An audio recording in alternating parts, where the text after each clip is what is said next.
जय श्री राम, हर हर महादेव, जय माता दी। मुझे वाहन से बहुत डर लगता है, क्योंकि वाहन खासकर जो बस वाले हैं बहुत तेज़ी से चलते हैं।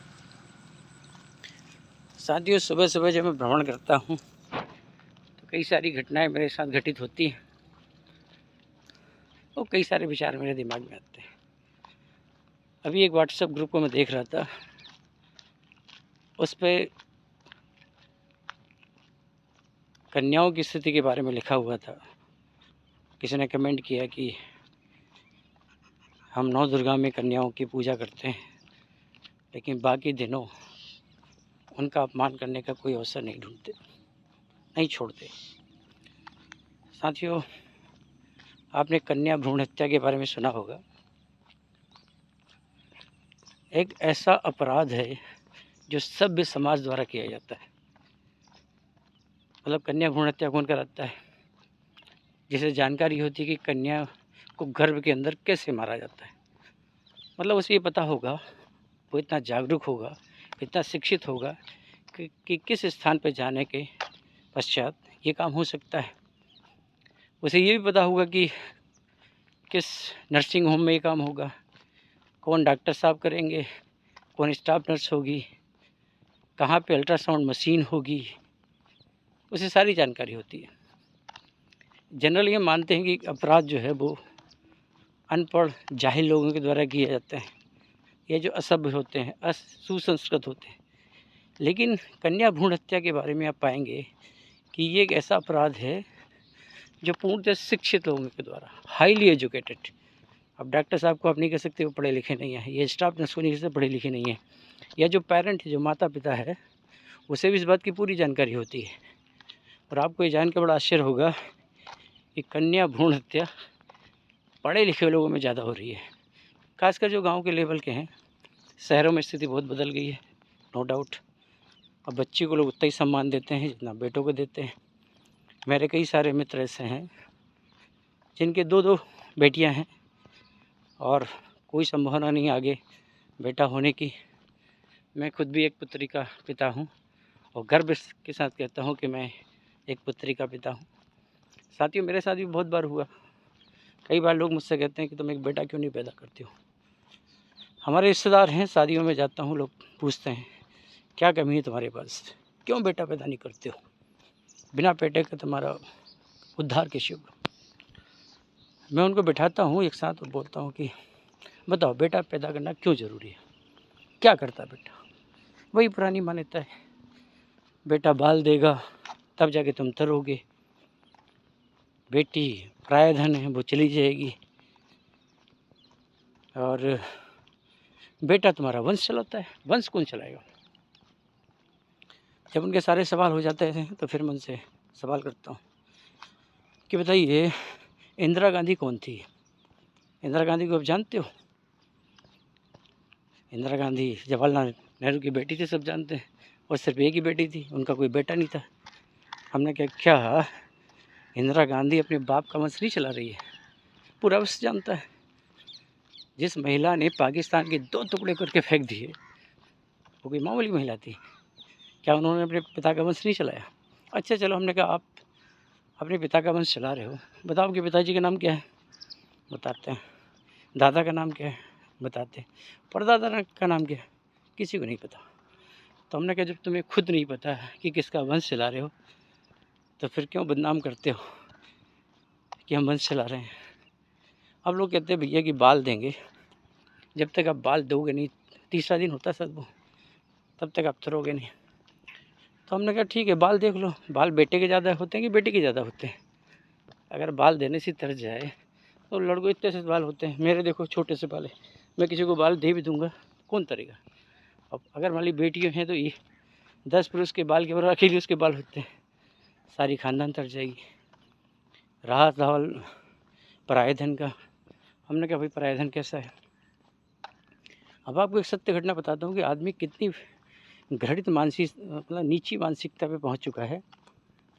हमारे एक साथी हैं, मैं नाम नहीं लेता किसी का, उनकी भी एक बेटी थी, अच्छे पद पे हैं, खूब पैसा कमाते हैं, खूब पैसा इकट्ठा कर लिया है, बड़ा सा मकान है शहर के अंदर उनका, सब कुछ है। लेकिन उनके दिमाग में किसी ने भर दिया कि भाई बेटा बहुत ज़रूरी है यार। बेटे के लिए उन्होंने बहुत प्रयास किया पत्नी के साथ सारा, यहाँ तक कि उन्होंने कहा मैं दूसरी शादी कर लूँगा, वो भी नहीं हुआ। तब उन्होंने कहीं से एक बेटे की जुगाड़ करी और बेटे की जुगाड़ करके उसको गोद ले लिया। अब आप देखिए कि वो जो बच्चा उन्होंने गोद लिया है वो उनका खून है या वो बेटी जो उनकी खून है। क्या एक बेटी को हम इतना निकृष्ट समझते हैं कि वो हमारा धन नहीं खा सकती, उसको धन खाने का अधिकार नहीं है। इस तरह की विकृत जो मानसिकता है समाज के अंदर वो बहुत ही खतरनाक है।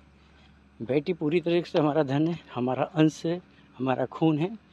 आप उसको शिक्षित कराइए, IODM सब बन जाएगी तो सारी जितने भी रिश्तेदार हैं आपके सब पूछेंगे देखो मेरी भतीजी है, वो मेरी भांजी है, वो मेरी बुआ की लड़की है। इतना रिश्ता निकालेंगे कि रिश्ता भी घबरा जाएगा कि भाई इतना लंबा रिश्ता कैसे हो सकता है। तो सवाल सिर्फ इतना है कि आपको समझना है। अब दूसरी बात आती है कि नारियों की स्थिति इतनी ख़राब क्यों है समाज के अंदर।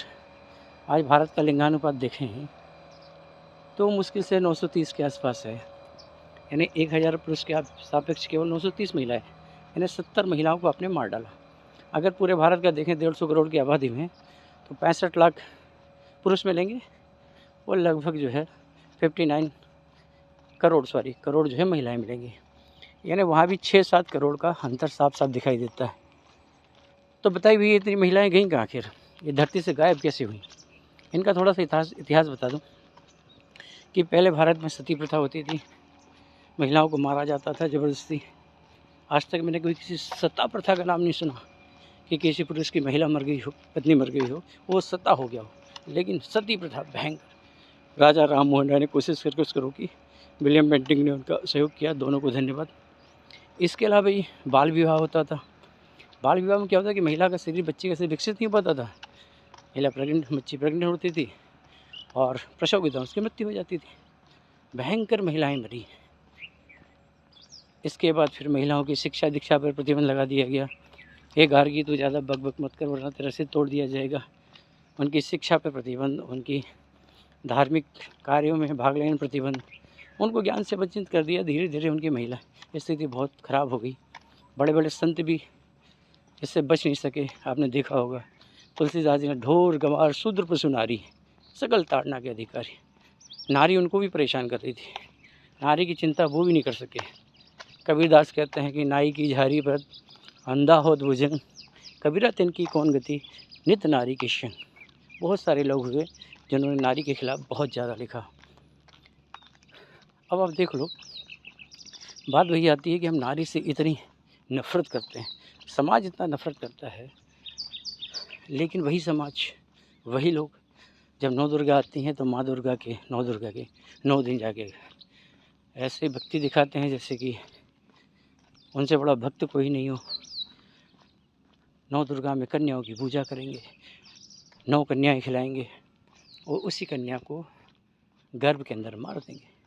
कई सारे परिवारों को मैं देखता हूँ कि बच्चियों के साथ इतना बुरा बर्ताव करते हैं, इतना बुरा जैसे वो जीव नहीं, निकृष्ट, उनको ढोर जानवर की डील करते हैं।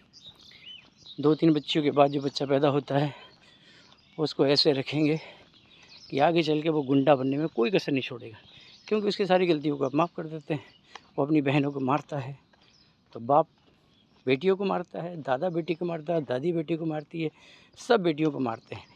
कोई बेटे से नहीं बोलता कि बेटा तेरी बहन है, तेरी दीदी है। तुलसीदास जी ने लिखा कि ताड़ना रखनी चाहिए, तो ताड़ना रखने की ज़रूरत केवल पुरुष पे है। एक बार अपने लड़के से बोलो, बेटे से बोलो कि बेटा जो बेटी रोड पे जाती है वो किसी की बेटी है, बहन है, वो तुम्हारे एक गलत काम की वजह से लोग उसको स्कूल नहीं भेजते हैं, क्योंकि डर है कि तुम्हारे जैसा गुंडा रोड पे मिलेगा और बदतमीजी करेगा। समाज से आदमी डरता है। तो कुल मिला के कहने की स्थिति है। अच्छा, एक बात और भी है, जैसे हम कहते हैं हिंदू हैं, बड़े गर्व से कहते हैं, जब हमें ज़रूरत पड़ती है तो माँ लक्ष्मी के पास जाते हैं, वो भी नारी हैं। ज्ञान के लिए सरस्वती के पास जाते हैं, वो भी नारी है। शक्ति के पास, दुर्गा जी के पास, चंडी के पास, सबके पास जाते हैं, वो भी नारी है। हम उन पर नज़र क्यों नहीं रखते भाई? नहीं, जहाँ हमारा स्वाद सिद्ध होता है हम कहते हैं यत्र नारीस्ति पूजनते रमनते तत्र देवता। काम निकल गया, फिर क्या ज़रूरत है। 9 दुर्गा निकल गई, पूजा कर ली, जाओ भैया, फिर क्या ज़रूरत है हमें। अच्छा, एक बात और भी है, जैसे आप मुस्लिम कंट्री में चली जाइए, सऊदी अरब एक ऐसा देश है जिसका लिंगानुपात 1077, मतलब 1000 पे वहाँ पे 1077 महिलाएं हैं। यानी मुसलमानों में भ्रूण हत्या को लेकर उतनी परेशानी नहीं है जितनी हमारे हिंदू भाइयों में। अरे भैया सोचो समझो, कन्या किसी से कम नहीं है, उसे पढ़ाई लिखाइए, अधिकारी बनाइए। कल्पना चावला ले लीजिए, सुनीता विलियम्स ले लीजिए, कर्णम मल्लेश्वरी ले लीजिए, कानी गिडालू ले लीजिए, रानी लक्ष्मीबाई ले लीजिए, कितनी सारी डीएम साहब हैं जो महिलाएं बनी हैं, मिलिट्री में जा रही हैं, पुलिस में जा रही हैं। जीवन का कौन सा क्षेत्र जानी जाती है। एक बार आप उनको मौका तो देखे दीजिए। जिस हाथ से आप काम करते हैं, कोई लेफ्टिस्ट होता है, कोई राइटिस्ट होता है, हाथ के ऊपर डिपेंड है कि आप किसको कितना मौका देते हैं। उनको मौका देखिए, वो आगे निकल जाएंगे। रहा सवाल कि 9 दुर्गा में हम क्या करें, 9 दुर्गा के बाद क्या करें। कुछ न करो भैया, इंसान को इंसान समझो। अगर वो इंसान के रूप में उसको समझेंगे और सम्मान दो। बेटियां बहुत ताकतवर होती हैं और वो आपका ख़ानदान भी चलाएंगी, आपका वंश भी चलाएंगी, आपका नाम भी रोशन करेंगी, आपका अपना धन होंगी और आपको उन पर गर्व होगा। तो यही कहता हूँ कि भाई भ्रूण हत्या को बंद करो। जहाँ कहीं भी आपको मिले, इसके लिए डीएम साहब के नेतृत्व में कमेटी बनी हुई है, वहाँ सूचना दो। बहुत सारे एनजीओ हैं जो इस पर नज़र रखे हुए हैं। अब तो अल्ट्रासाउंड मशीन के अंदर भी एक ट्रैकर लगा दिया गया है ताकि कहीं भी इस तरह की घटना ना हो। लेकिन फिर भी जब तक समाज जागृत नहीं होगा, उसे इस बात का एहसास नहीं होगा कि बेटी हमारा भविष्य है, तब तक इस समस्या से हम निजात नहीं पा सकते। इसी के साथ जय श्री राम, हर हर महादेव, जय माता दी।